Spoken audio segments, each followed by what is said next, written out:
सुबह उठने के बाद पूरे गांव में जो है वो पता लगा कि कराची से कोई आए हैं और जो गद्दी नशीन थे वो भी हमसे मिलना है। उससे पहले उन्होंने हमारा नाश्ते का और हर चीज़ का निज़ाम संभाल लिया था। वो बहुत हैरान थे कि इतनी रात को जो है आप गाड़ी में उस रास्ते से, जिस रास्ते से बहुत कम आते हैं लोग और बीच में नदी भी आती है, तो आपने वो पार कैसे किया। पर हर साईं से काफ़ी बातचीत हुई। साईं ने बहुत मुश्किल से मुझे पहचाना। मैं आपको बताता चलूँ, 2019 में जब मैं गायबी पीर को ढूंढते ढूंढते गुम हो गया था, उसके बाद एक मस्जिद में मैंने जो है वो पनाह ली थी।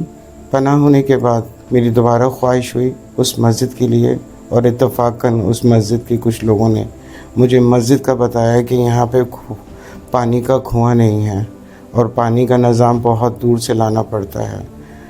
और फिर कुछ काम मुझे दिए गए। बस ऐसे ही था कि 6 महीने में मेरा दोबारा हुआ और उस मस्जिद की बहुत सारी ऐसी चीज़ें, यानी कि सफ़े और बहुत सारी चीज़ें मैं लेके गया।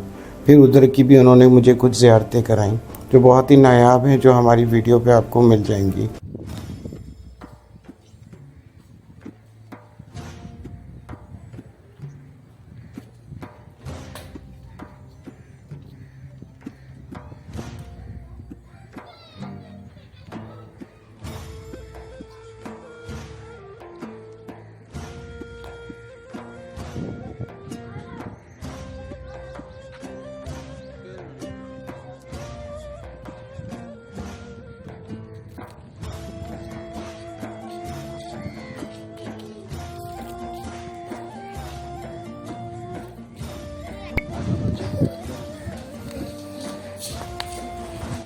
आप कितने सौ साल से यहाँ पर?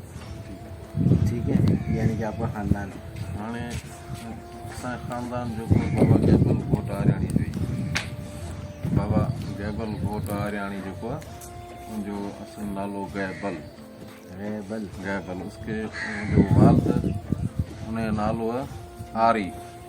बाबा का वाल्द का नाम आरी। अभी बाबा का लक़ब है जयबल घोट आर्याणी। आरी बाबा का वाल्द का नाम है। अच्छा, आर्यानी जो है इनके वालिद का नाम है। सही। अभी जो इसका दादा है उसका नाम है बारी चाकर चना बारी। हाँ, उसने लाल साईं का बार उठाया। अच्छा, लाल साईं का बार गोदड़ी था ना, वो उसने उठाया था। उसको लाल ने बोला आप मेरा फकीर है बारी फकीर। तो बारी को बाबा कलंदर ने तकिया दिया है दाड़ियार जबल, करख तहसील जिलो फौजदार में। इनके भाई भी वहाँ फारूक जी। पीर उमर दरगाह है उधर, वो फौजदार रोड से है ना, वो बाबा का भाई है बड़ा पीर उमर। हाँ, बाबा का वरी जो तकिया है तो दाड़ियार जबल में, वो उधर इधर करख तहसील है। फौजदार आखिरी खेड़ा। यही पहाड़ चलते हैं ना खीरतर, इसके ऊपर ये उधर चलते हैं जबल, उसके ऊपर तकिया है बाबा का।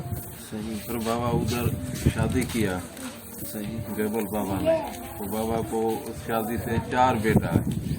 अच्छा। पहले का नाम सनासी और दूसरे का आरी और दोसन और अलान। 4 बेटा था बाबा का। फिर बाबा को थोड़ा गुस्सा लगा, भाई बड़े थे, गबर फकीर थे, उससे बाबा निकल गया। फिर बाबा सवन माया मुर्शिद की दरबार पर उधर बाबा दुआ घुरा, उधर आराम किया। आराम में बाबा ख्वाब में एक मिजाजी सूरत देखा ख्वाब में। सही। बाबा को शर्म मिला तो ये शादी करो। फिर बाबा उसको ढूंढने लगा, वो किधर था, इधर ही करचा से आगे बाठा रवाई, वो बंदे उधर रहने वाला था जिसकी बेटी था। फिर बाबा वहाँ से आया उधर, उसकी जो गांव था उसका जो घटी था ना, उधर बाबा ने बैठा।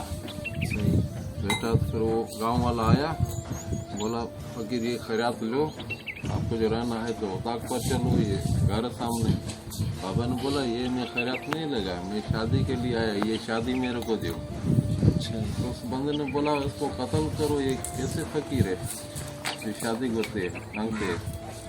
फिर उसने तलवार उठाया बाबा के कत्ल करने के लिए। सही। उसने जो तलवार उठाया ना, बाबा पहले ही शहीद हो गया। किसी ने बाबा को धक्का भी नहीं मारा, ऐसे ही शहीद हो गया। बाबा को बाजू अलग, सिर अलग, धड़ अलग, बाबा शहीद हो गया। सही। फिर वो जो पीछे हटा ना, फिर बाबा और जिंदा बैठा है। सही। फिर उसने बोला मैं आपको ये शादी देता हूँ, हमारा एक सवाल है वो पहले पूरा करो। सही। बाबा ने बोला बोलो। कि हमारे जो सरदार बड़ा तांबू खान, वो अभी गिरफ्तार है दिल्ली में, उसके ऊपर फांसी है, वो वहाँ से छड़ाओ, फिर मैं आपको शादी देगा। तो फिर बाबा ने बोला ये काम हमारा है। तो बाबा ने इशारा दिया दिल्ली को, बादशाह बाबा बैठा इधर ही है, चेहरा उसको उधर दिखाया दिल्ली में, बोला छोड़ो काबू खान को। बादशाह ने बोला मैं नहीं छोड़ूंगा। बाबा ने बैरक उधर रखा, ऐसे बैरक जो चलाया तो उसका सारा मैल चलने लगा, कि आपका जो मैल है ना वो सारे में गर्क करेगा। फिर उसने बोला बाबा साहब की जिंदा दो, मैंने काबू खान को छोड़ा। वो काबू खान को छोड़ा उसने। वो काबू खान जब इधर आया तो बाबा उसने शादी दिया, वो शादी किया। फिर बाबा ने यहाँ से एक ऊँट खरीद किया, वो बीबी को बैठाया ऊँट के ऊपर, चल गया थर। बाबा थर में था तो उधर इस बीबी से भी बाबा को एक बेटा था। सही। उसका नाम रोजी रखा।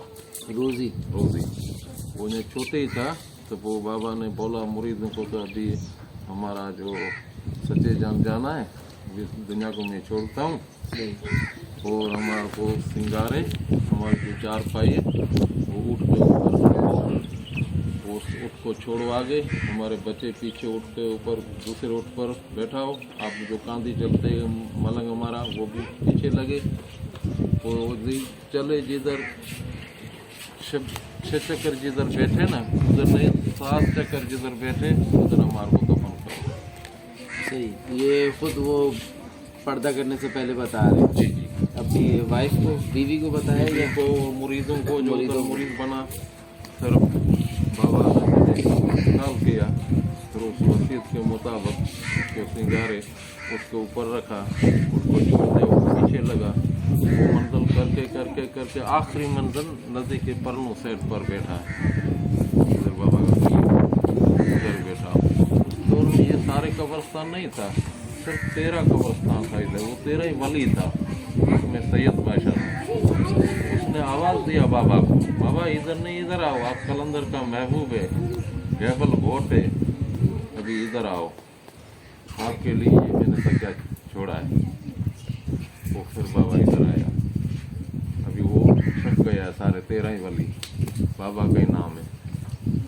तो मैं जो बाबा ख़ानदान हूँ, जो 4 बेटा उधर था ना, जो पहले शादी था, मैं उसी से ख़ानदान है, अभी उसी से बहुत ख़ानदान है। कोई शहजादकोट में बैठा है, दादू में, कोई इधर बेली में बैठा है, कोई रेक में बैठा है, कोई गोलीमार में बैठा है कराची में, तो कोई नसरपुर में बैठा है।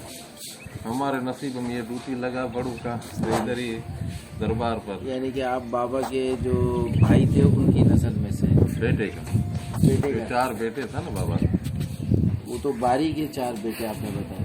नहीं बाबा गैबल को, गैबल। हाँ, सही। बारी को आरी, आरी का गैबल, गैबल को 4 बेटा। अच्छा, गैबल को 4 बेटा। 4 बेटा, पहले शादी में 4 बेटा।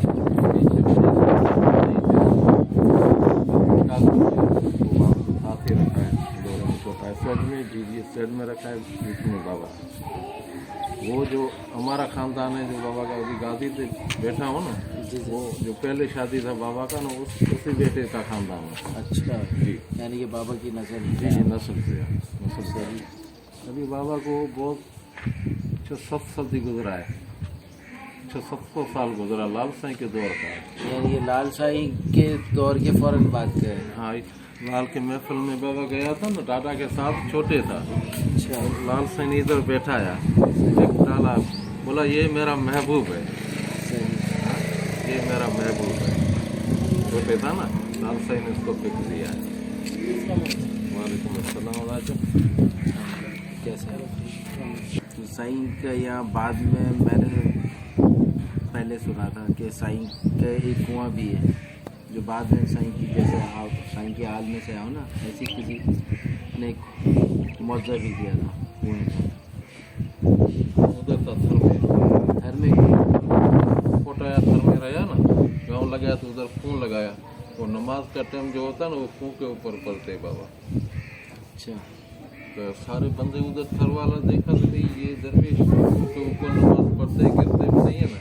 वो सारे मुरीद बन गया बाबा का। जो बेटे का सवाल आया तो उसको बेटा मिल गया, जो बीमारी का सवाल है उसको शफा मिल गया।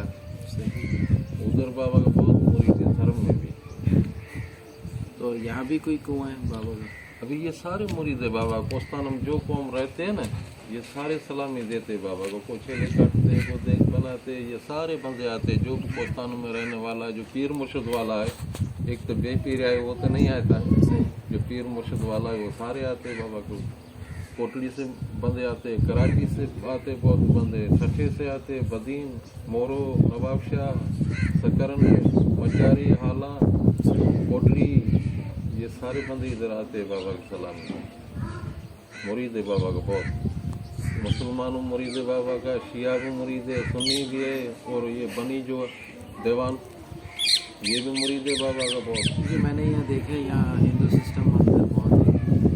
हाँ, जैसे आश्रम वगैरह इनके जो बने हुए हैं ना, जी जी शुरू में भी जैसे हम थाना बुला खान में पे आए तो वो गिलानी सरकार है, उसी से थोड़ा सा आगे जो है वो जी, जी। पूरा इनका बना हुआ है। मालपुरी हाँ, ऐसे में। तो मैं तो ज़ाहिर है इस तरफ से पहली बार आया हूँ, तो मुझे पहली बार काफ़ी कुछ देखने को मिला। और हम जो लेक से सड़कों पे आते थे ना, जी जी वो एक अलग रास्ता है, वो ज़रा जंगल ज़्यादा है।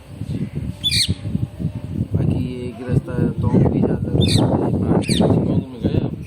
तोंग में रतन है, लाल, वहाँ भी गया हूँ। फिर आगे हम दुरे जी निकल जाते हैं। मौला अली का जो पत्थर है जिसको तलवार मारा नहीं, है वो कभी से। अभी रात को पता लगा।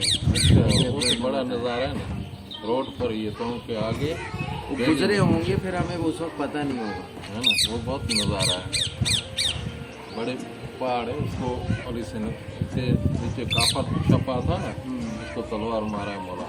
और तुल ने उधर बड़ी पाँव लगाया पत्थर में, वो तुल का पाँव भी लगा पड़ा है, मौला का जुल्फ़ार भी ऐसे लगा पड़ा है जैसे ये सूप काटो या किधर काटो ऐसे काटा है। क्योंकि ऐसा जो है वहाँ पे भी है रोड़ी में। रोड़ी में अब मुझे नाम नहीं याद, दरगाह है वो ज़रा लंबी दरगाह है, यानी कि जो बुजुर्ग है ना वो लंबे कद वाले का। उस दरगाह के ऊपर पहाड़ी है, पहाड़ी पे भी वो तलवार के पूरे पहाड़ दो ऐसे ना, तलवार से इतने फासले पे दोनों पहाड़ खड़े हैं, नीचे से ऊपर। वो भी हमने किया है। दूसरे जगह आप आएगा ना, मैं आपके साथ चले जाऊँगा। और बाबा ने जो पहले शादी किया है ना, वो आपसी कौम से किया, ठीक है ना। डाडार जबल में कर्क तहसील जिलो फौजदार। उसी शादी से बाबा को 4 बेटे, उसका नाम है आरिफ, सनासी, दोसन, अलानो। दूसरा शादी बाबा ने किया है कोस्तान में, इधर थाना बुला खान के हद में मूसा बिरादरी, वो मूसा बुरफत बोलते, मलिक असद सिकंदर की वो कौम है। दूसरी शादी बाबा वहाँ से किया करामत से। बाबा को नहीं दिया पहले शादी, फिर उसने बोला हमारा जो सरदार है उसको छोड़ा, वो इंडिया में उसके ऊपर वासी है कामू खान। फिर बाबा ने को इंडिया से छोड़ा या करामत से। फिर बाबा ने ये दूसरी शादी किया मूसा बुरफत से। इस शादी से बाबा को एक बेटा था, वो छोटे था, वो इंतकाल कर गया। बाबा से साथ रखा है, उसका नाम था रोजी। बाबा दूसरी शादी। एक जो दरबार है ना, 50 कानड़े से आगे बाबा फकीर जो बाबा गैबलकोट का मामा है। और दूसरी जो दरबार है उसके पाँव पर वो है पीर जरार बाबा गैबल का छोटा भाई है। वो दोनों करचा से आगे, थाना आरफत से पीछे ही उधर रखा है, कानड़े से आगे। उसके बाद जो है, जब मैं यहाँ पे 2019 पे गायबी पीर पे आया, तो यहाँ पे बहुत सारे लोग आए हुए थे और इन्होंने मुझे आते सारी देखने के बाद कहा कि आप कोने में बैठें, और इन्होंने घर से जो है वो मेरे लिए बिस्तरा मंगाया, और बिस्तरा मंगाने के बाद चादर बिछाई और एक साफ़ सुथरा जो है मुझे तकिया दिया गया। और मैं हैरान था कि मैं पहली दफ़ा आ रहा हूँ और ये सारे निज़ाम क्यों हैं। पता लगा कि एक हफ़्ते पहले वालिद साहब इनके कराची में हॉस्पिटल में थे और उन्होंने कहा था कि कोई आएगा और उसको कहना कि मेरी कब्र पे जो है आके पढ़ाई करना। मैं तो परेशान ही हो गया कि मेरा आना यहाँ पे इनके लिए ऐसे था कि जैसे इनके बाबा ने इनको कहा था कि वो आएगा।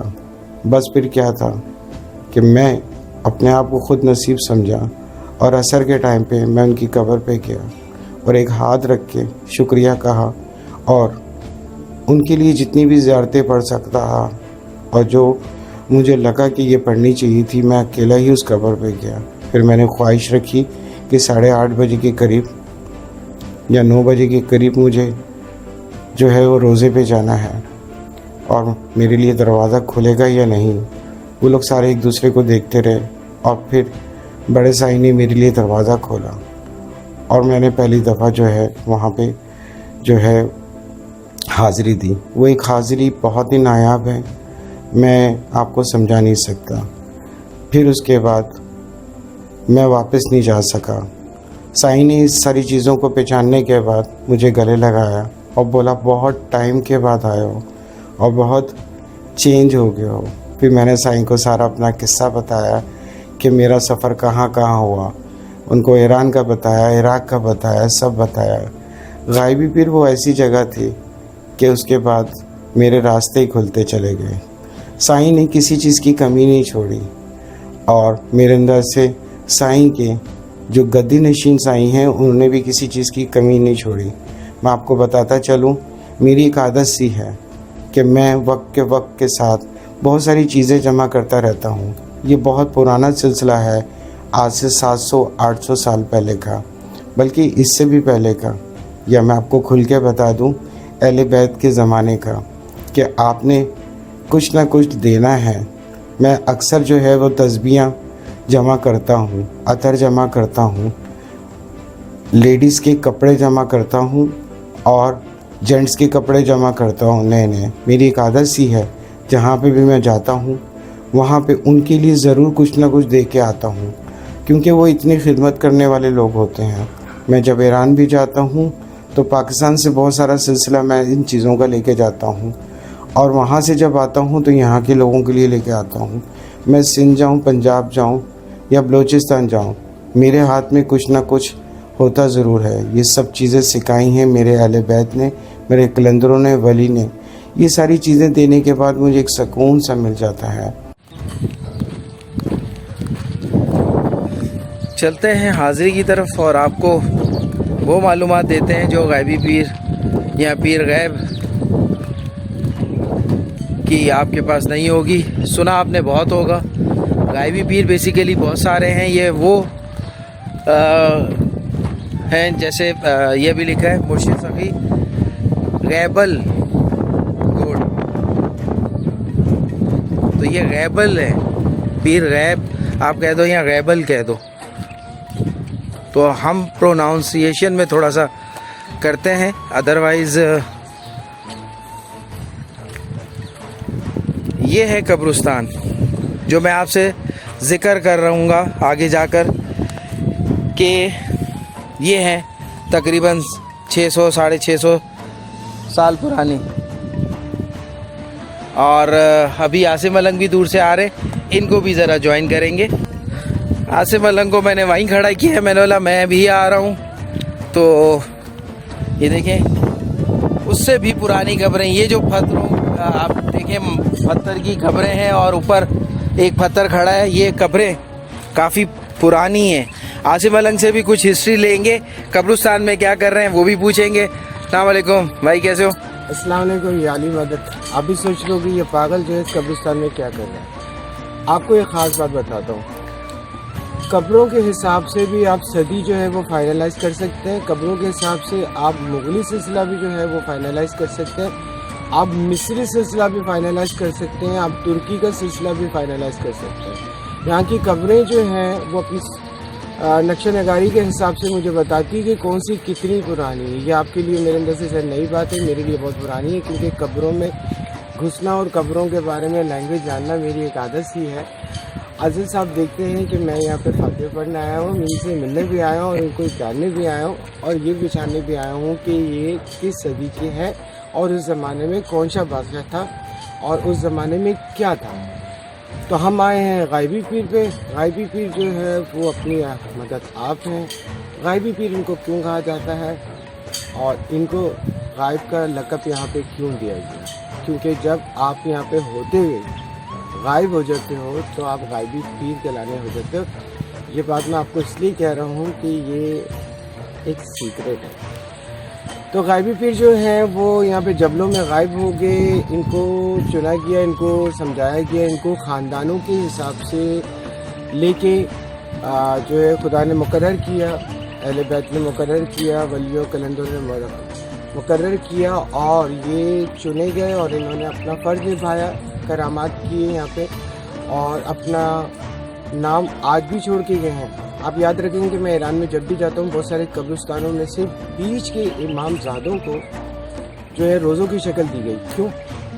क्योंकि उन्होंने ज़िंदा रहना था और वो लिख दिया गया था कि वो आगे जाके क्या करेंगे। आगे जाके क्या करेंगे वो तो आपको यही पता लगेगा जब आप मेरी तरह दर दरवेश होंगे। अज़हर साहब क्या कहते हैं? मैं ये कहता हूँ कि बहुत खूबसूरत दरगाह है और थोड़ा सा आसिफ भाई को ऑफ सीन करके ये देखें जो मैं टोम आपको आगे बताने वाला हूँ, इनके डिटेल लाइफ की देने वाला हूँ। उसमें ये आप इस टोम की जो है वो पिक्चर माइंड में रखिएगा जब मैं आपको बताऊँगा। तो जी आसिफ मलक, नेशनल ज्योग्राफी में कोई बंदा कुछ बता रहा होता है तो हम ज़रूर अंग्रेज़ की बात सुनते हैं, लेकिन हम खुद क्यों नहीं निकलते, क्यों नहीं डिस्कवर करते? हमारे सिंध में, बलूचिस्तान में बहुत कुछ है। तो मैं डिस्कवर करने निकला हूँ, जानने आया हूँ, पहचानने आया हूँ और आपको भी बताने आया हूँ। तो अज़हर साहब जो है आपको गायबी पीर के बारे में बताते जाएंगे और हम इनको ऐसा डिस्कवर करेंगे कि आपकी चाहत हो जाएगी कि मैं यहाँ पे आऊँ, और हो सकता है कि गायबी पीर जो है उनकी चाहत हो जाएगी कि आप यहाँ पे आएँ।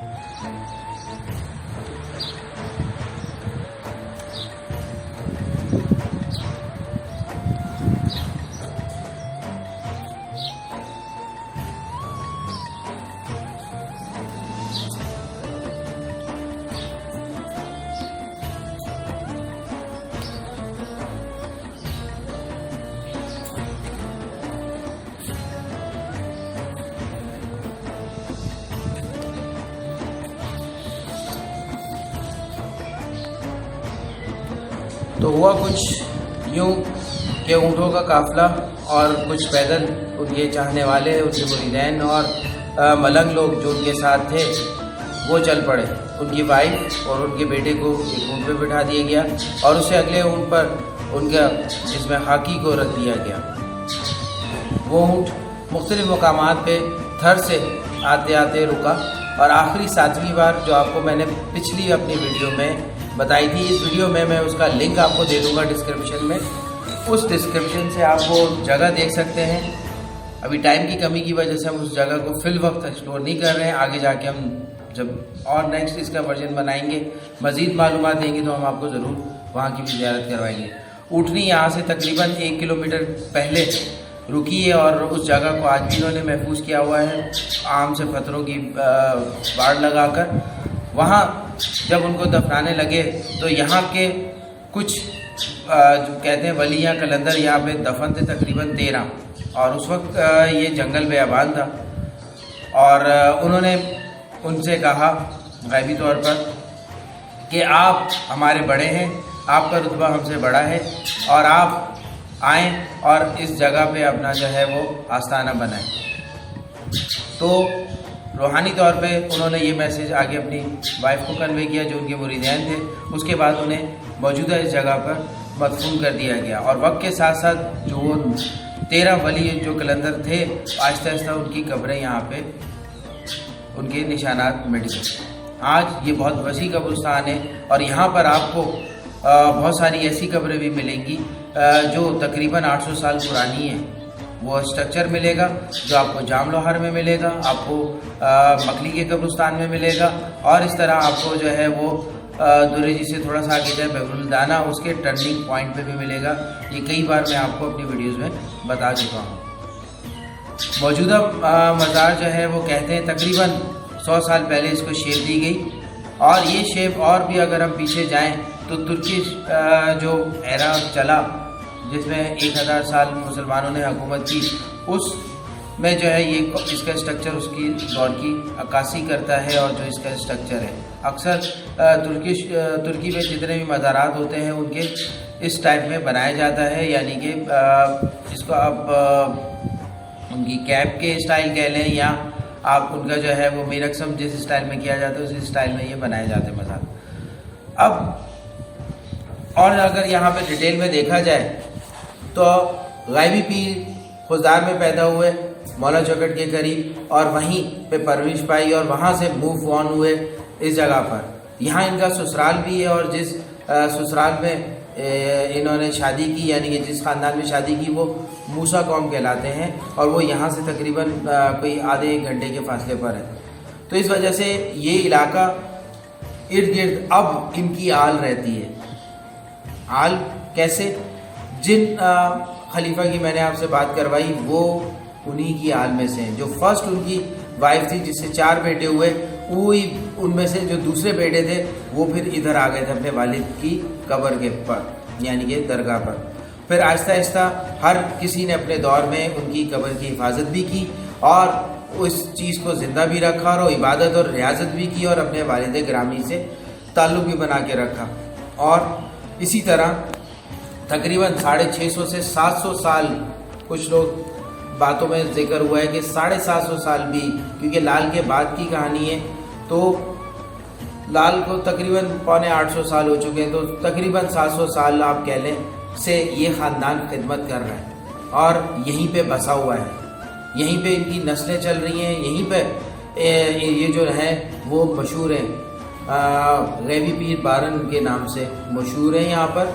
और इस इलाके में इनका एक इज़्ज़त मुकाम है, और आज भी गायबी पीर अपने गैब के वो इल्म बताते हैं लोगों को, वो इल्म देते हैं, और वो रास्ता दिखाते हैं जो उनसे मांगते हैं। वैसे तो लोग यहाँ जुमला हाजात के लिए आते हैं, सुकून के लिए कराची के लोग आ जाते हैं जिनको आदत है कराची से बाहर निकलने की। यहाँ अच्छी एंट्री आती है, एक फैमिली नुमा यहाँ पे इन्होंने पूरा स्ट्रक्चर बनाया हुआ है, जैसे हम भी अपनी फैमिली के साथ आए, बहुत कंफर्टेबल है, बहुत खिदमत की है हमारे यहाँ पर इन्होंने, और हमें किसी चीज़ की तकलीफ होने नहीं दी। ये हर किसी के साथ करते हैं, सिर्फ हमारे साथ नहीं, जो भी आता है यहाँ, क्योंकि ये दर खुला है। गायबी पीर गैब कहा जाता है इन्हें, हम गायबी पीर भी कहते हैं। ये दर खुला है, और जो भी आता है जितने बजे भी है उनको ज़रूर कुछ ना कुछ जो है वो दिया जाता है, चाहे वो लंगर ही क्यों ना हो, चाय क्यों ना हो, और जैसा मौका हो वैसा। जैसे हम रात को 10 बजे आए तो हमें भी बेहतरीन से बेहतरीन जो भी खाना था वो यसर वो हमें मिला, हमें बनाने की ज़रूरत नहीं पड़ी, सुबह भी हमें जो है वो बनाने की ज़रूरत नहीं पड़ी। तो ये गायबी पीर है। आए आगे बढ़ते हैं और इनकी ज़ियारत की तरफ बढ़ते हैं, और मज़ीद कुछ बातें हम आपको वहाँ पे जो बताएंगे।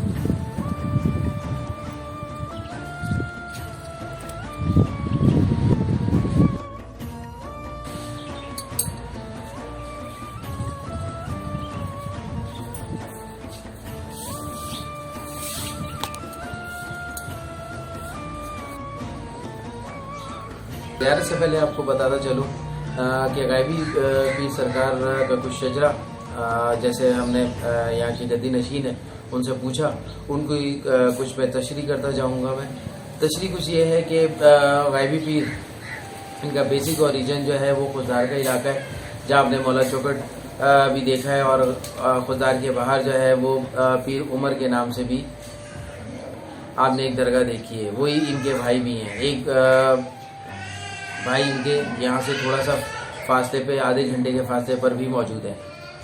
तो ये इनके वालिद ग्रामी का नाम आरी था, और उनके वालिद का नाम बारी था, यानी कि इनके दादा का नाम बारी था और इनके वालिद का नाम आरी था। और ये 4 भाई थे।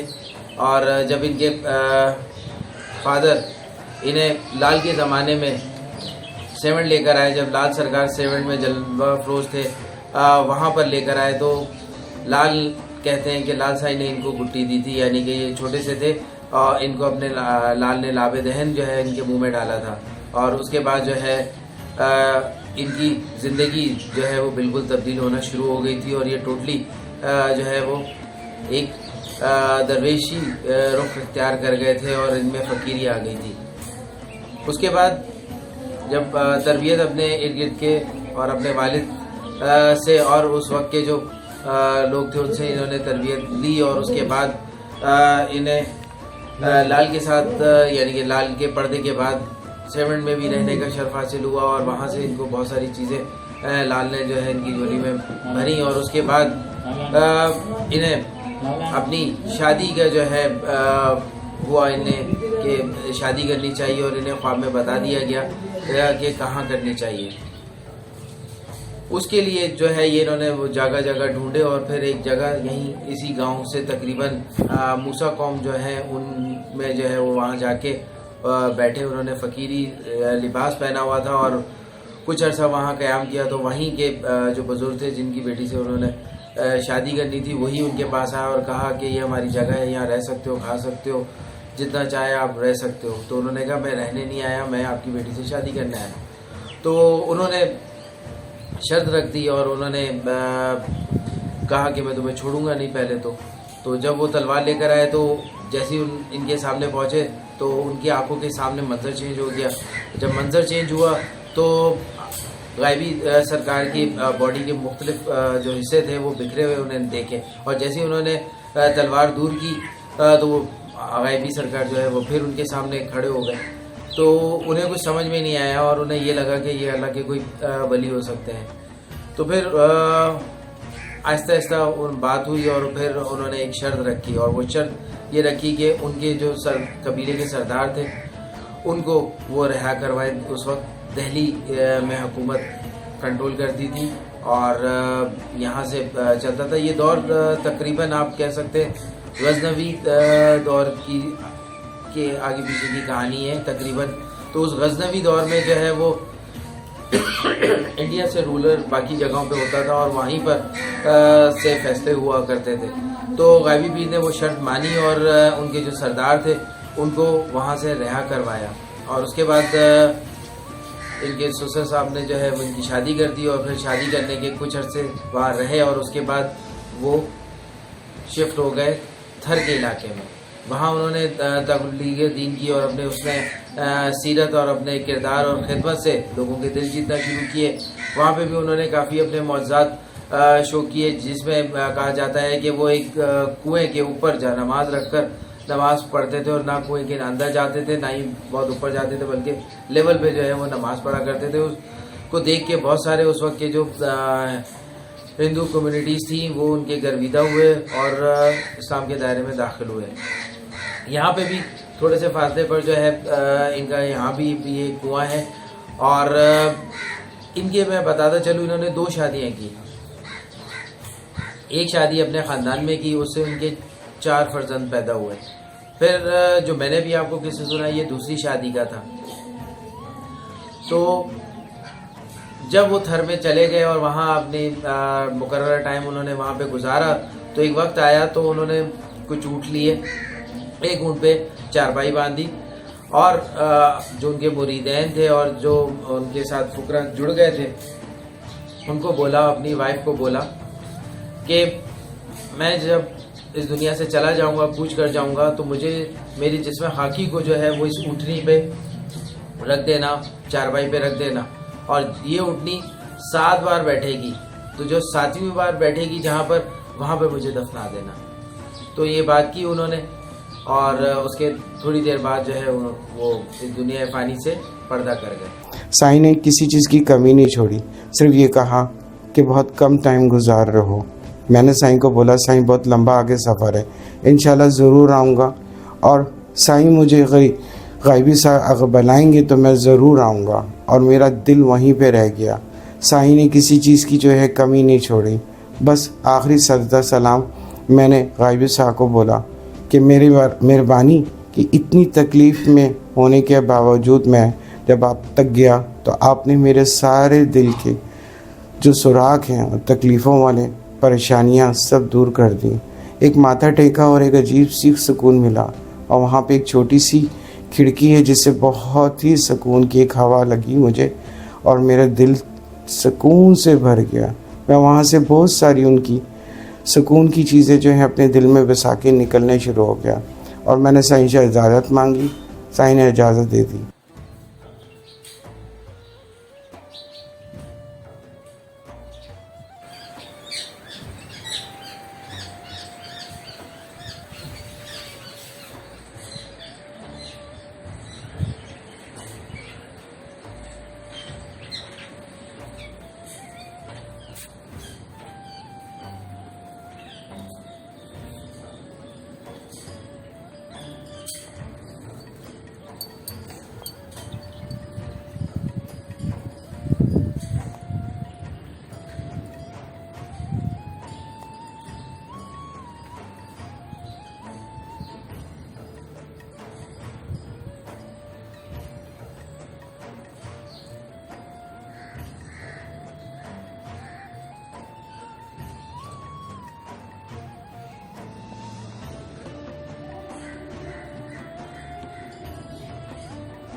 पीर गायब यहाँ गायबी पीर इस इलाके के लिए वो नेमत है जो हम दूर रहकर ही इनको महसूस कर सकते हैं, क्योंकि यहाँ सैकड़ों की तादाद में रोज़मर्रा की ज़िंदगी में यानी कि मामूलात ज़िंदगी में नॉर्मल डेज़ में लोग आते हैं और दूर दराज से इनकी दरगाह का नाम सुन के हमारी वीडियोस देख के बहुत से लोग आए, अभी भी आते हैं। और यहाँ एक तांता बंधा रहता है और वो तांता जो है वो रात गए तक जारी रहता है। यहाँ एक्चुअली मगरिब के बाद जो है यानी कि मगरिब से पहले ये बंद हो जाती है दरगाह और लोगों को भी कहा जाता है जिसने अपने घरों को जाना है वो चले जाए।